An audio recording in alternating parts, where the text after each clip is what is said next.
ನಮಸ್ತೆ ಎಲ್ರಿಗೂ. ನಾನಿವತ್ತೊಂದು ಸಿಂಪಲ್ ಸಾರಿನ ರೆಸಿಪಿ ತೋರಿಸ್ತಾ ಇದ್ದೀನಿ. ಮಜ್ಜಿಗೆ ಸಾರು, ನಮ್ಮ ಕಡೆ ಇದನ್ನು ಹಸಿ ಸಾರು ಅಂತಲೂ ಕರೀತಾರೆ. ಇದು ಮಾಡೋದು ತುಂಬ ಈಸಿ. ಈ ಬೇಸಿಗೆಗಂತೂ ಈ ರೀತಿ ಮೊಸರು ಸಾರೆಲ್ಲ ಮಾಡಿಕೊಂಡ್ರೆ ತುಂಬ ಚೆನ್ನಾಗಿರುತ್ತೆ, ತಂಪಾಗೂ ಇರುತ್ತೆ.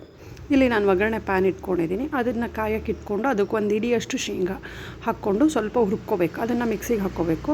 ಇನ್ನೊಂದು 4 ಹಸಿಮೆಣ್ಸಿನ್ಕಾಯಿ, ಒಂದು 4 ಎಸಳು ಬೆಳ್ಳುಳ್ಳಿ ಹಾಕ್ಕೊಂಡು ಅದನ್ನು ಸ್ವಲ್ಪ ಹುರ್ಕೋಬೇಕು. ನೀವು ಹಸಿಮೆಣ್ಸಿನ್ಕಾಯಿ ಚಟ್ನಿಗೆಲ್ಲ ಹೇಗೆ ಮೆಣ್ಸಿನ್ಕಾಯಿ ಹುರ್ಕೊತೀರೋ ಅಷ್ಟು ಹುರ್ಕೊಂಡ್ರೆ ಸಾಕು. ಅದನ್ನು ಸ್ವಲ್ಪ ಹುರ್ಕೋಬೇಕು. ತುಂಬ ಬೇಗನೆ ಆಗೋಗ್ಬಿಡತ್ತೆ. ಇಲ್ಲಿಂದನಾದರೂ ಹೊರಗಿಂದ ಒಂದು ಮೊಸರು ಪ್ಯಾಕೆಟ್ ಇಟ್ಕೊಂಬಂದ್ಬಿಟ್ಟು ಈ ಸಾರನ್ನು ಮಾಡಿಕೊಂಡ್ರು 5-10 ನಿಮಿಷದೊಳಗೆ ಸಾರಾಗೋಗ್ಬಿಡುತ್ತೆ ಹೊರಗಿಂದ ಬಂದಾಗ. ಇದು ಮುದ್ದೆಗೆ, ಅನ್ನಕ್ಕೆ ಎಲ್ಲದಕ್ಕೂ ಚೆನ್ನಾಗಿರುತ್ತೆ. ಈಗ ಮೆಣಸಿನ್ಕಾಯಿ, ಬೆಳ್ಳುಳ್ಳಿ ಎಲ್ಲದನ್ನು ಹುರ್ಕೊಂಡು ಅದನ್ನು ಮಿಕ್ಸಿಗೆ ಹಾಕ್ಕೋತಾ ಇದ್ದೀನಿ. ಈಗ ಒಂಚೂರು ಎಣ್ಣೆ ಹಾಕ್ಕೊಂಡು ಈರುಳ್ಳಿ ಒಗ್ಗರಣೆಗೆ ಮಾಡ್ಕೊತಾ ಇದ್ದೀನಿ. ಇಲ್ಲ ಅಂದರೆ ನೀವು ಈ ಸಾರಿಗೆ ಬೇಕಾದರೆ ಹಸಿ ಈರುಳ್ಳಿನೂ ಹಾಕ್ಕೋಬೋದು. ಹಾಗೆಯೇ ಸ್ವಲ್ಪ ಒಗ್ಗರಣೆ ಹಾಕ್ಕೊಂಡ್ರೂ ಚೆನ್ನಾಗಿರುತ್ತೆ. ನಾನು ಈರುಳ್ಳಿ, ಕರ್ಬೇವಿನ ಸೊಪ್ಪಿಂದು ಒಗ್ಗರಣೆ ಹಾಕ್ಕೋತಾ ಇದ್ದೀನಿ. ಈಗ ಈ ಒಗ್ಗರಣೆಯಲ್ಲಿ ಈರುಳ್ಳಿನ ಫುಲ್ ಕನ್ಸೋದಕ್ಕಿಂತ ಸ್ವಲ್ಪ ಎಣ್ಣೆನಲ್ಲಿ ಹಾಗೆ ಫ್ರೈ ಮಾಡಿಕೊಂಡ್ರೂ ತುಂಬ ಚೆನ್ನಾಗಿರುತ್ತೆ. ಈ ಸಾರಲ್ಲಿ ಈರುಳ್ಳಿ ಒಳ್ಳೆ ಫ್ಲೇವರ್ ಕೊಡುತ್ತೆ ನಮಗಿಲ್ಲಿ. ನಾನಿಲ್ಲಿ ಒಗ್ಗರಣೆ ಎಲ್ಲ ಕಂದಿದ್ದೆ. ಇದನ್ನು ಹೀಗೆ ಬಿಸಿಗೆ ಬಿಟ್ಟಿದ್ದೀನಿ. ಆಫ್ ಮಾಡಲಿ, ಗ್ಯಾಸನ್ನು ಆಫ್ ಮಾಡಿ ಹಾಗೆ ಬಿಟ್ಬಿಟ್ಟಿದ್ದೀನಿ. ಅದೊಂದು ಸ್ವಲ್ಪ ಆರೋದ್ರೊಳಗೆ ನಾನಿಲ್ಲಿ ಮಿಕ್ಸಿದೆಲ್ಲ ರೆಡಿ ಮಾಡ್ಕೊತಾ ಇದ್ದೀನಿ. ಇಲ್ಲಿ ನಾನು ಮಿಕ್ಸಿಗೆ ಆಲ್ರೆಡಿ ಶೇಂಗಾ, ಮೆಣಸಿನ್ಕಾಯಿ, ಬೆಳ್ಳುಳ್ಳಿ ಹುರಿದಿರೋದನ್ನು ಹಾಕ್ಕೊಂಡಿದ್ದೀನಿ. ಈಗ ಒಂದು ಸ್ವಲ್ಪ ಕಾಯಿ ತುರಿ, ಕೊತ್ತಂಬರಿ ಸೊಪ್ಪು, ಒಂದು ಅರ್ಧ ಸ್ಪೂನಷ್ಟು ಜೀರಿಗೆ ಕೊತ್ತಂಬರಿ ಪುಡಿ ಹಾಕ್ತಾಯಿದ್ದೀನಿ. ಈ ಜೀರಿಗೆ ಕೊತ್ತಂಬರಿ ಪುಡಿ ಈ ಸಾರಿಗೆ ಒಳ್ಳೆ ಫ್ಲೇವರ್ ಕೊಡುತ್ತೆ ತಿನ್ನಬೇಕಾದ್ರೆ ನಮಗೆ. ಇದನ್ನು ಹಾಕ್ಕೊಂಡು ನುಣ್ಣಗೆ ರುಬ್ಕೋಬೇಕು. ಸ್ವಲ್ಪ ನೀರು ಜಾಸ್ತಿ ಹಾಕ್ಕೊಂಡು ಪರವಾಗಿಲ್ಲ, ತುಂಬ ನುಣ್ಣಗೆ ರುಬ್ಕೋಬೇಕು ಇದನ್ನು.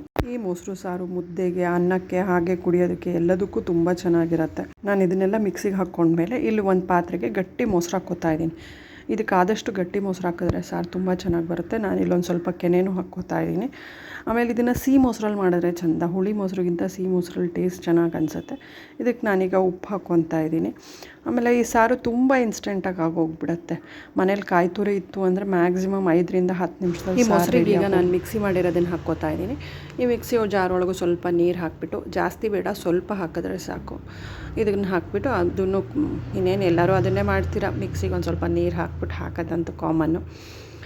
ಆಮೇಲೆ ಅದನ್ನು ಹಾಕಿಬಿಟ್ಟು ನೀಟಾಗಿ ಒಂದು ರೌಂಡ್ ಕಡ್ಕೋಬೇಕು. ಅಂದರೆ ಈ ಮೊಸರು ಗಟ್ಟಿ ಇರುತ್ತೆ, ಕೆನೆನೂ ಹಾಕಿದೆ, ಹಾಗಾಗಿ ಒಂದು ರೌಂಡ್ ಕಡ್ಕೋಬೇಕು. ಇಲ್ಲಿ ನಾನು ಬೀಟರಲ್ಲಿ ಕಡಿತಾ ಇದ್ದೀನಿ. ನೀವು ಮಜ್ಜಿಗೆ ಕಡಿಯೋದಿದ್ರೆ ಅದರಲ್ಲೂ ಕಡ್ಕೋಬೋದು. ಇದಕ್ಕೆ ನಾನು ತುರಿದು ಸೌತೆಕಾಯಿ ಹಾಕ್ತಾಯಿದ್ದೀನಿ. ನಾನಿಲ್ಲಿ ಮಜ್ಜಿಗೆ ಸಾರು ನೀಟಾಗಿ ಕಡ್ಕೋತಾ ಇದ್ದೀನಿ. ಇದಕ್ಕೆ ಆದಷ್ಟು ಮೊಸರಿದ್ದಾಗೆ ಇರಬೇಕು. ಇದಕ್ಕೆ ತುಂಬ ನೀರು ಹಾಕ್ಬಿಟ್ರೆ ತಿಳಿ ಆಗುತ್ತೆ. ಅನ್ನಕ್ಕಾಗಲಿ ಮುದ್ದೆಗಾಗಲಿ ಅಷ್ಟು ಟೇಸ್ಟ್ ಬರೋದಿಲ್ಲ. ಆದಷ್ಟು ಇದು ಗಟ್ಟಿ ಇದ್ರೇ ಟೇಸ್ಟು. ಇದಕ್ಕೆ ನಾನು 1 ಬಟ್ಲಷ್ಟು ತುರಿದಿರೋ ಸೌತೆಕಾಯಿ ಹಾಕ್ಕೋತಿದ್ದೀನಿ. ಈ ಸೌತೆಕಾಯಿ ನಮಗೆ ಮಜ್ಜಿಗೆ ಸಾರಲ್ಲಿ ಒಳ್ಳೆ ಫ್ಲೇವರ್ ಕೊಡುತ್ತೆ. ಮತ್ತು ಅನ್ನದ ಜೊತೆ ತಿನ್ಬೇಕಾದ್ರೆ ಅಂತೂ ಫುಲ್ ಸೌತೆಕಾಯಿ ಫ್ಲೇವರ್ ಬಾಯಲ್ಲೇ ಇದೆ ಅನಿಸುತ್ತೆ. ಆಮೇಲೆ ಈ ಸೌತೆಕಾಯಿನೂ ನಮಗೆ ತಂಪು ಈ ಬೇಸಿಗೆ. ತುರಿದಿರೋ ಸೌತೆಕಾಯಿ ಹಾಕಿದ್ಮೇಲೆ ಇದನ್ನು ಮತ್ತೆ ಒಂದು ರೌಂಡು ಕಡ್ಕೊತಾ ಇದ್ದೀನಿ.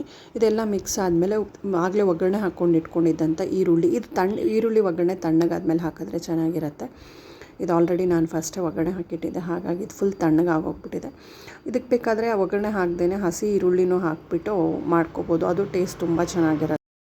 ಈ ಮೊಸರು ಸಾರು ರೆಸಿಪಿ ನಿಮಗೂ ಇಷ್ಟ ಆಯಿತು ಅಂದರೆ ಲೈಕ್ ಮಾಡಿ, ಶೇರ್ ಮಾಡಿ, ಸಬ್ಸ್ಕ್ರೈಬ್ ಮಾಡಿ. ನೀವು ಈ ಮೊಸರು ಸಾರನ್ನ ಒಂದು ಸಲ ಮನೆಯಲ್ಲಿ ಟ್ರೈ ಮಾಡಿ. ಮೊಸರು ಇಷ್ಟಪಡೋರಿಗೆಲ್ಲ ಅಂತೂ ಈ ಸಾರು ತುಂಬಾ ಇಷ್ಟ ಆಗುತ್ತೆ. ಇದನ್ನು ಹಾಗೆ ಕುಡಿಯೋದಕ್ಕೂ ತುಂಬ ಚೆನ್ನಾಗಿರುತ್ತೆ.